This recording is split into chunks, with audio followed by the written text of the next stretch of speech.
Remember in the pilot when the station wagon wouldn't start and the sisters had to walk to the docks to collect Sister Bertrille? Yeah, nothing's changed except who's crawling under the car to try and convince it to run. Okay, try it again. What do we do now? I don't know. I've tightened everything that was too loose and loosened everything that was too tight. Sister Bertrille knows as much as your average Saturday mechanic, but even she can't coax this thing into behaving. This is not good because they're supposed to take the children to a festival that only happens once a year. The kids have been looking forward to this for a long time. Having to disappoint them because the car won't start isn't acceptable to our young firebrand. I was 14 going on probably about 10 when the show aired, and I was essentially watching it through the eyes of one of the children. I have a very different perspective today because in 1967 I could feel the children's frustration not being able to go. In 2021, I'm looking at their faces and sort of vicariously for the nuns, feeling like a bit of a failure. I'm also with Sister Bertrille. This isn't happening. Those kids are going to get to go no matter what I have to do. Well, when you need a different car, what do you usually do? You take it to a dealer and trade it in. The convent has $800 in their emergency fund. In 1967, that plus a trade-in could get you a decent used car if you went to the right place. Still too much. Today is your lucky day. My creditors have me against the wall. $900. Unfortunately, this ain't the right place. When you hear a line like that, run. Too bad the sister hasn't run into many people like Moneyback Hernando, so he eventually comes down to $825, and he'll give her $25 for the trade-in. He successfully took all the money she brought. Here's a pro tip for you. Whether it's a car dealer, an insurance salesman, a real estate seller, a sex worker, I don't care who it is, if they ask you how much money you have to spend on the item, turn around and leave.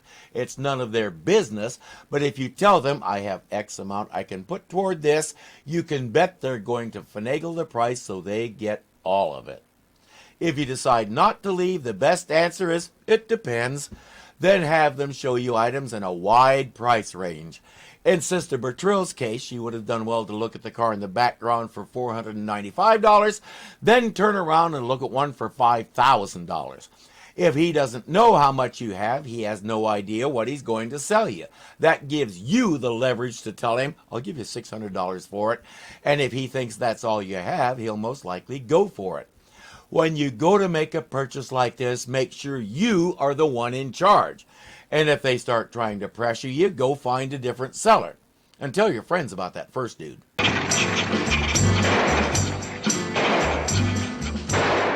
Sister Bertrille soon learned that driving a bargain is one thing, but driving what you bargained for is something else. Even when I was 14, I could have done without the narrative, but the upshot is Hernando swindled her. She can't get this thing to go again, so she's stranded.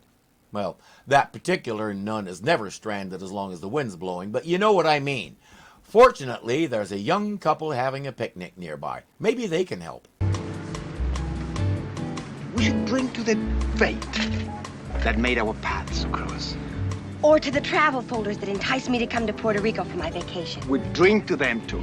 You were expecting somebody she didn't already know?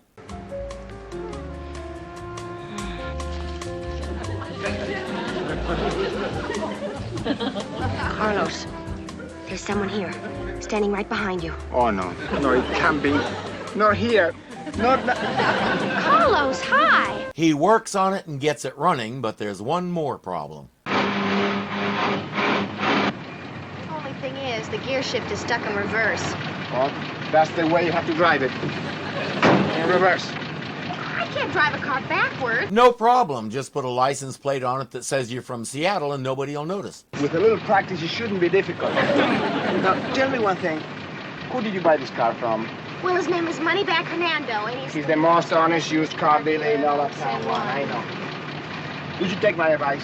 You go back to Moneyback and get your money back. But Moneyback isn't living up to his name. You want me to give you $800 for a car that does not work? Sister, That is not the way to do business. I'll say it isn't. I'm glad you agree. I will give you $500 for the car. Sister Bertrille is naive enough that she has no idea what to do about the situation, so she takes the $500. But she's no closer to getting the children to the festival. What are you going to do now? Senor Moneyback, even if you saw it, you wouldn't believe it. She's going to fly back to where Carlos is and keep him from getting laid yet again. He just happens to be out here in his nice, shiny, running station wagon. She'll talk him into letting her borrow it to take the children to the festival. Please, take the car. Oh, thank you, Carlos. You're a real good egg. Thank you. Have fun, you two. He's also frustrated beyond comprehension because it doesn't matter what kind of remote, out-of-the-way place he finds to take a date, the sister always seems to find him. Thank you. Hey, Charlie. Yes, sister. Are you going into town? That's right. Great. Will you give me a lift? Okay, but step on it. I'm in a big hurry. Okay, I'll be right with you. She gathers the kids and says, I need you to give the other sisters a message for me. Tell them to drive you into the village and then bring the station wagon right back, pronto. And tell them I'll give them the scoop on everything later when I get back, okay? You've got it? We've got it. Let the comedy of errors begin. Reverend Mother, take a look at our new station wagon. It's a miracle. Oh, for $800? They have no reason to think otherwise since they know what a cool negotiator Sister Bertrille is.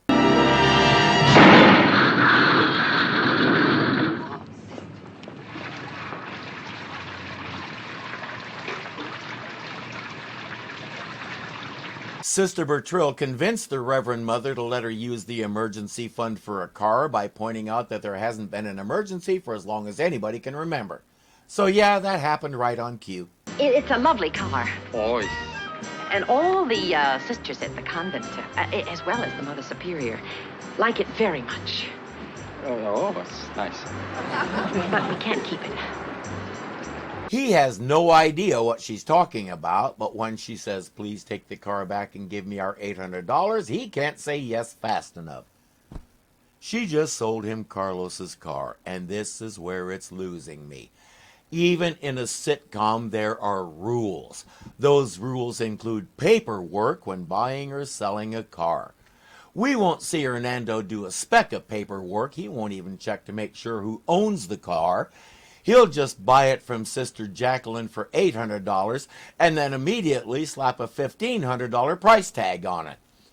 When Sister Bertrille finds out they sold the car, she goes to get it back and he'll give it back to her for $1,500. He says he's the most honest dealer in San Juan. I don't want to meet the least honest.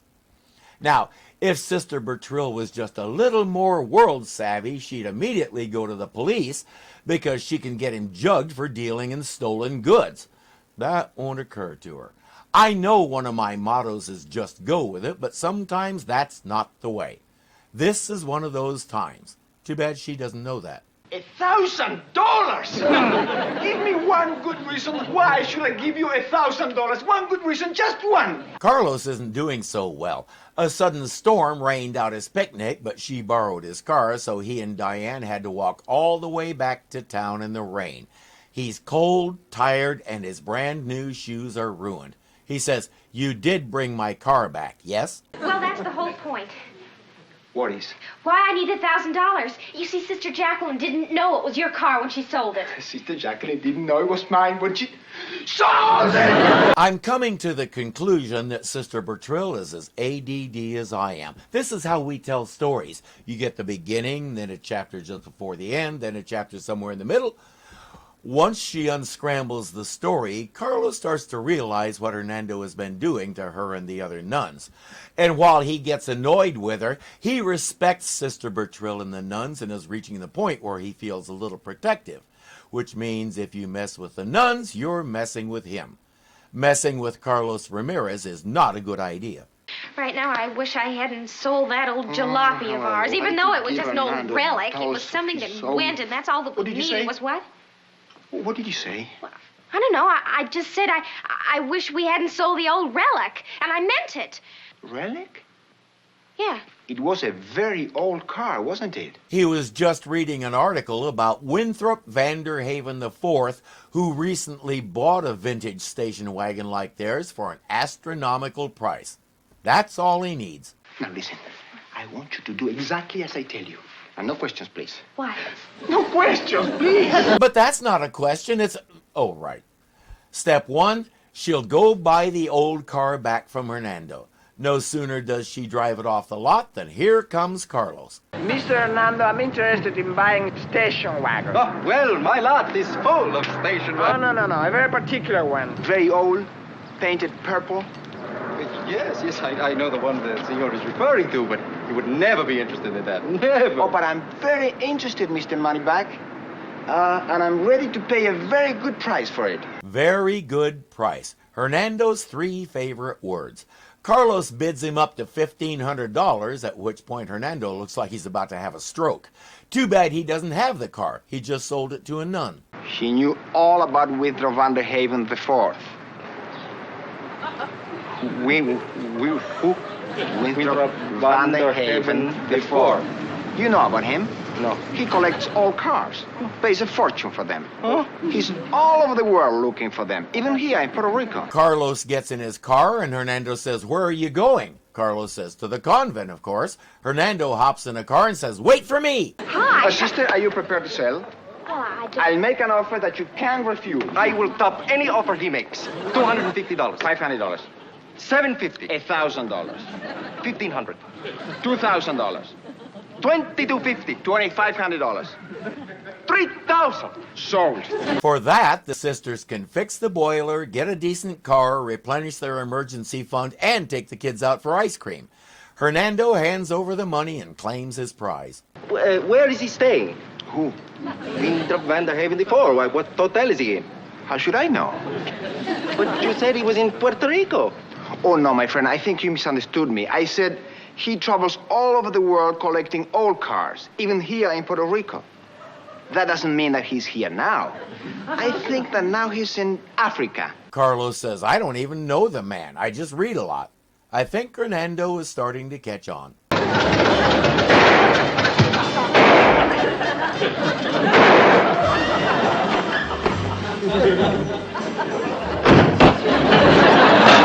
We never saw that happen before because nuns don't slam doors. It's undignified.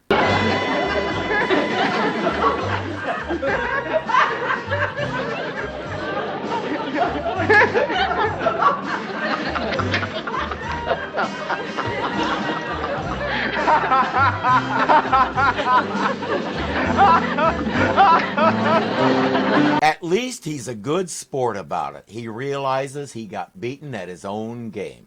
And I want us to notice something. Flying was incidental to the story. Whether she flew or not had no effect on anything. She only did it once to go back to Carlos, and I got the impression that the only reason they did that is because when your series is called The Flying Nun, it's sort of obligatory that you have the nun fly. One of the truly beautiful things about that scene is they can't even get after Sister Bertrille over it. It was all Carlos. She was totally passive and seemed not to know what was going on. So Carlos did a good deed out of the goodness of his heart, no less. Sister Bertrille is off the hook and frankly a hero for all this.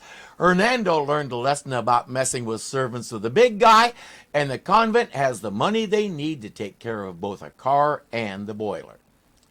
Hernando did finally track down Winthrop Vanderhaven IV and sent him a photo of the car.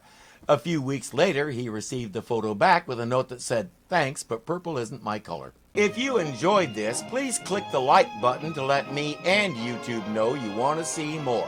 If you're not subscribed yet, punch me in the mask here and get signed up so you don't miss a thing, because something is always happening here at Irving Zoo. As always, thank you for watching, and I'll see you later. She gathers the kids and says, when she says, "Please take the car back and give me our $800, and then immediately slap a $1,500 price tag on it. Okay, yeah, inflection. And he'll give it back to her for $1,500. He says, oh God, blah, blah, blah, blah. He was just reading an article about slow down. Very good price. Hernando's 3 favorite words. Who recently bought a vintage station wagon. I can say words.